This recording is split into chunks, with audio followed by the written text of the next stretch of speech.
welcome uli sa Christ Discipleship Transformation. Patuloy po tayong mag-aralan, patuloy po tayong magpalakasan.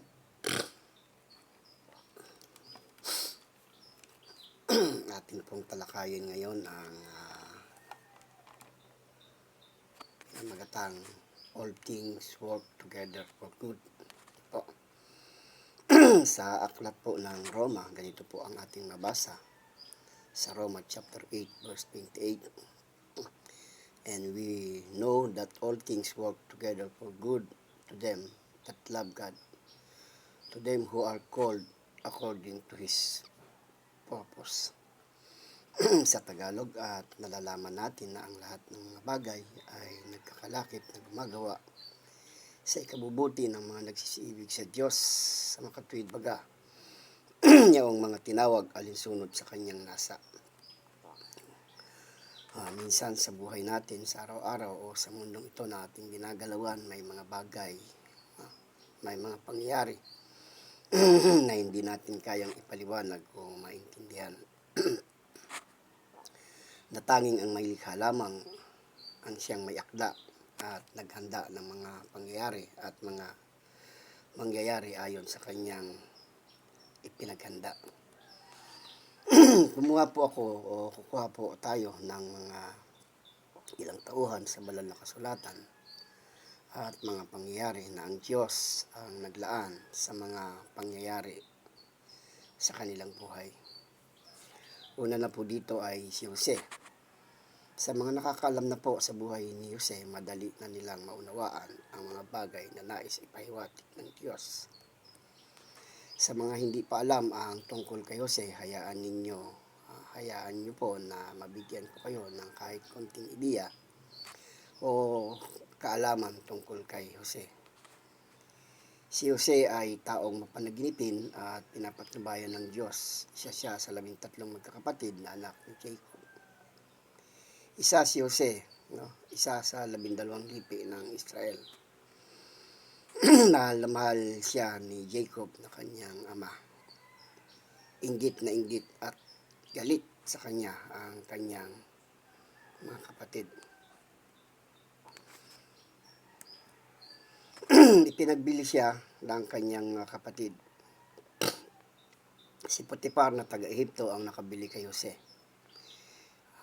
Ipinakulong ni Potifar si Jose.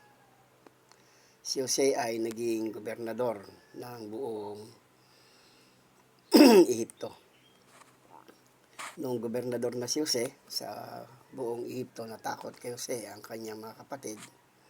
At ganito po ang ating mabasa. Sa Genesis chapter 45 verse 4 hanggang 8, sabi po dito, lumapit kayo, sabi ni Jose. Lumapit nga sila at nagpatuloy siya sa pagsasalita. Ako si Jose, ang inyong kapatid na pinagbili niyo sa Ehipto. Ngunit huwag na ninyong ikalungkot ang mga nangyari. Huwag ninyong sisihin ang inyong sarili sa ginawa ninyo sa akin. Diyos ang nagpadala sa akin dito upang iligtas ang maraming buhay. Verse 6, 2 taon pa lamang ang tagutom, 5 taon pa ang darating at walang aanihin sa bukirin. Pinaano ako rito ng Diyos upang huwag malipol ang ating lahi. Kaya hindi kayo kundi ang Diyos ang nagpadala sa akin dito. Ginawa niya iyon, ginawa niya akong tagapayo sa palasyo, tagapangasiwa ng kanyang sambahayan at tagapamahala ng buong Ehipto. So nabasa po natin, ganyan po pinag-ugnay-ugnay o ganyan po inihanda ng Diyos ang lahat para sa kapakanan ng kanyang bayan. Ganyan na pinag-ugnay-ugnay ang mga pangyayari para sa kabubuti ng bawat tumitiwala sa kanya. Kaya masabi po natin na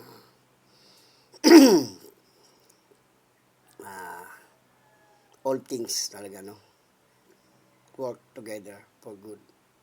Nangyayari ang lahat ng bagay para sa kapakanan at sa ikabubuti ng marami. Ang pangalawa po ay si David.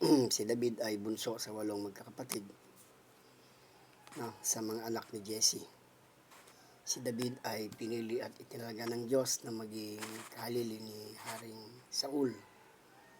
Inilaan siyang maging tagapagligtas laban kay Goliath. Ganito po ang ating mabasa sa unang Samuel, Kapitulo 17, ang talata pong 45 hanggang 51.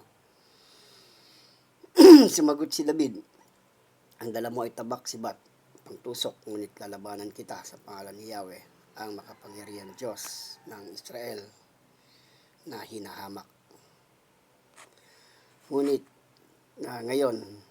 ngayong araw na ito ay ibibigay ka ni Yahweh sa aking mga kamay. Pababagsakin kita at pupugutin ko ang iyong ulo. At ipakakain ko sa mga ibon at mga babangis na hayop ang mga bangkay ng mga kawal ng hukbong Pilistyo. Sa gayon malalaman ng buong Israel na may Diyos malalaman ng buong daigdig na may Diyos ang Israel.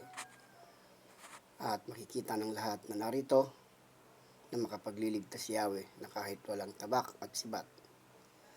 Kay Yahweh ang labanan ito at binigay na niya kayo sa aming mga kamay. Nagpatuloy ng paglaig si Goliath. Patakbo siyang sinalubong ni David sa lugar ng labanan. Dumukot siya ng bato sa kanyang supot at tinirador niya si Goliath. Tinamaan ito sa noo, bumagsak. Bumaon ang bato sa noo ni Goliath at pasubsob na bumagsak sa lupa. Natalo nga ni David si Goliath sa pamamagitan ng tirador at bato. Napatay niya ito kahit wala siyang tabak. Patakbong lumapit si David, tumayo sa likod ni Goliath at hinugot ng tabak ni Goliath mula sa suksukan nito at pinugutan ng ulo. So mga kapatid, nakita po natin na lahat po ay nangyari. Ano po? Lahat po ay nangyari sa ikabubuti, ano po, ng mga taong nagtitiwala sa kanya. Ang tanong lang, saan kumuha ng lakas si David para harapin si Goliath at talunin ito, no? Ito po ang ating mabasa.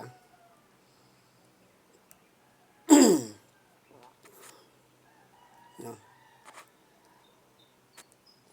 Ayan. Sa unang Samuel po, Kapitulo 17, ano po, ang talata po na 33 hanggang 37.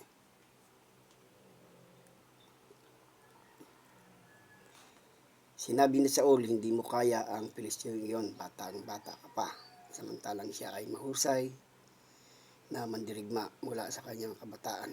Ngunit sinabi ni David kay Saul, ako po ang nag-aalaga ng kawan ng aking ama.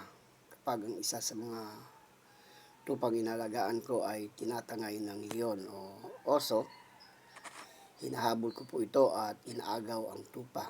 Kapag hinarap ako ng leon o ng oso, hinahawakan ko ito sa panga at pinapatay. Nakapatay na po ako ng mga leon at mga oso. Isasama ko po sa mga ito ang Pilisteo iyon sapagkat ang nilalait niya ay hukbo ng buhay na Diyos. Dinugtong pa ni David, iniligtas ako ni Yahweh mula sa mababangis na leon at mga oso. Ililigtas din niya ako sa kamay ng mga Pilisteo iyon. Kaya sinabi ni Saul, kung gayon, labanan mo siya at samahan ka nawa ni Yahweh. Po. Yan. Minsan sa buhay natin, inihanda tayo ng Diyos nang hindi natin namamalayan. Po. Kagaya po na nangyari kay David. Sa pasimula, tagapag-alaga lang siya ng tupa at tagapagtanggol ng tupa. Dumating ang panahon ay naging tagapagtakdol na siya ng hukbo ng Diyos. Kaya kaibigan, kapatid, anuman ang kalagayan natin, kalagayan mo, kalagayan nila, baka may inihanda ang Diyos na mas ikabubuti ng bawat isa sa atin. Tandaan po natin, ang lahat po ay gumagawa ayon sa kapahintulutan ng Panginoon. Kaya all things work together for good, mga kapatid. Ikatlo po ay si Joshua. Si Joshua ay naging saksi sa lahat ng mga kabiguan at tagumpay ni Moises. Si Joshua ang kasama ni Moises na umakyat sa bundok ng Sinai nang ibigay ang 10 utos kay Moses. Ito po ang katibayan.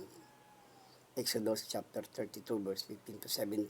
Pagkaraan noon, si Moises ay bumalik mula sa bundok ng Sinai, dala ang dalawang tapyas na bato, kinasusulatan ng mga utos.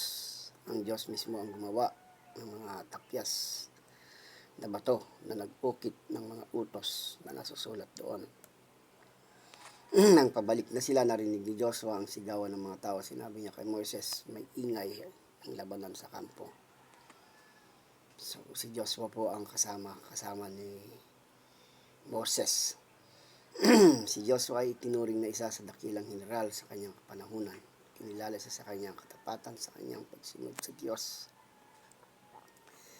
Si Joshua ay naging matagumpay na leader dahil sa mga katotohanang nasaksihan niya. Samantalang kasama niya si Moises, nakita at nasaksihan niya paano gumawa ang Diyos sa ikabubuti ng mga nagtitiwala sa kanya.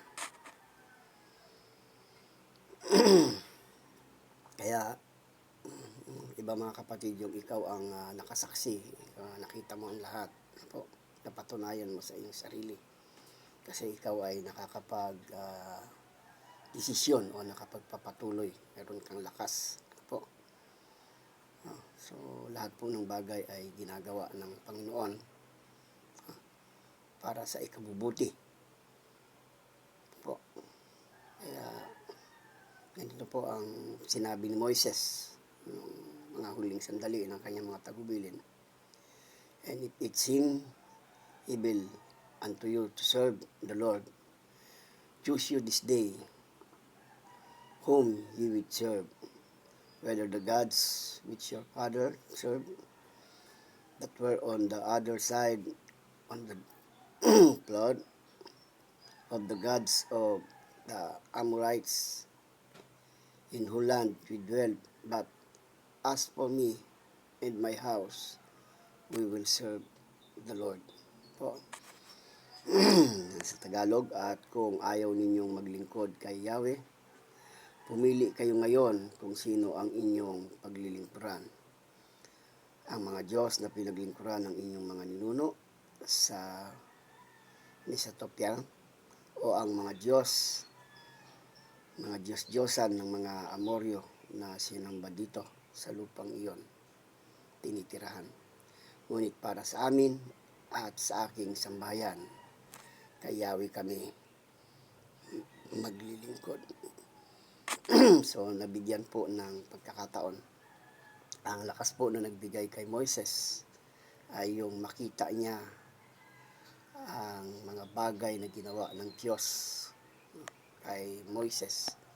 Ito ang nagbigay ng kalakasan kay Joshua.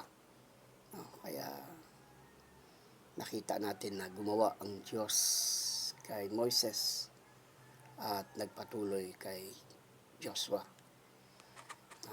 So dito po natin tatapusin ang ating pong mensahe, ang ating pong kwento, ang ating pong pagpalakasan sa isa't isa. Sa aklat po ni Ruth ay mababasa natin ang buhay ni Noemi. Si Noemi ay may dalawang manugang na si Ruth at si Orpa na mga Moabita. Namatay po yung asawa ni Noemi, namatay din po yung kanyang dalawang anak, at ang kanya pong nakasama na lang ay ang kanyang manugang na si Orpa at si Ruth. Si Ruth ay isang Moabita na nagmula sa lahi ni Lot, na pamangkin naman ni Abraham. Ganito po ang kwento. Kaya may Ruth kasi may Jesucristo.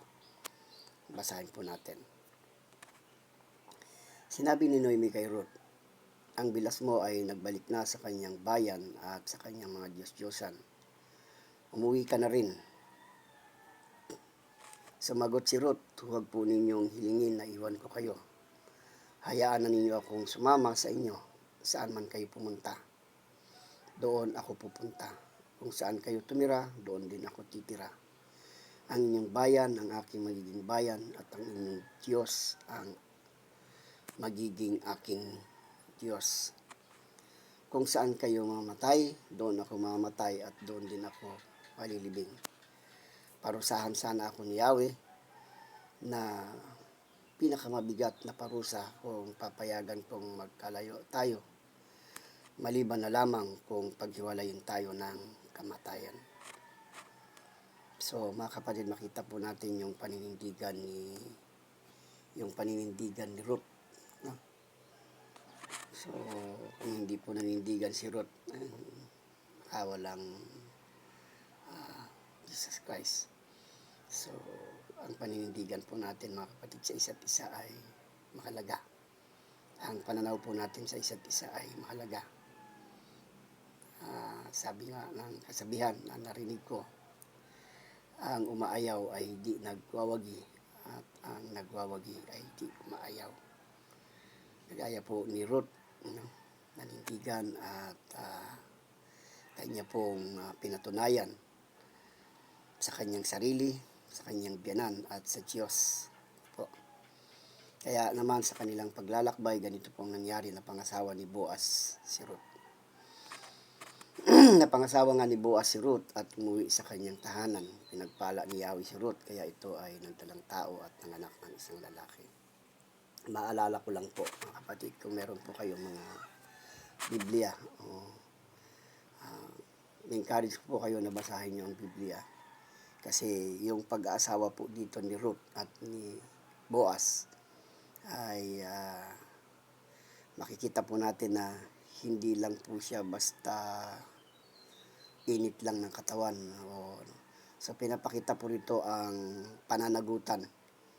Ang pag-aasawa po ay pagtanggap ng pananagutan sa buhay. Ang lahi po na pinagmulan ni Jesucristo ay ito po, ito ang pagkasunod-sunod ng angkan mula kay Pares hanggang kay David. Una po si Pares, sundan ni Hezron, sinundan po ni Ram, sinundan po ni Aminadab, ni Naason, Salmo, Boaz, Obed, Jesse, ito po, at David. So makita po natin ito pong si Boaz ang napangasawa po ni Ruth.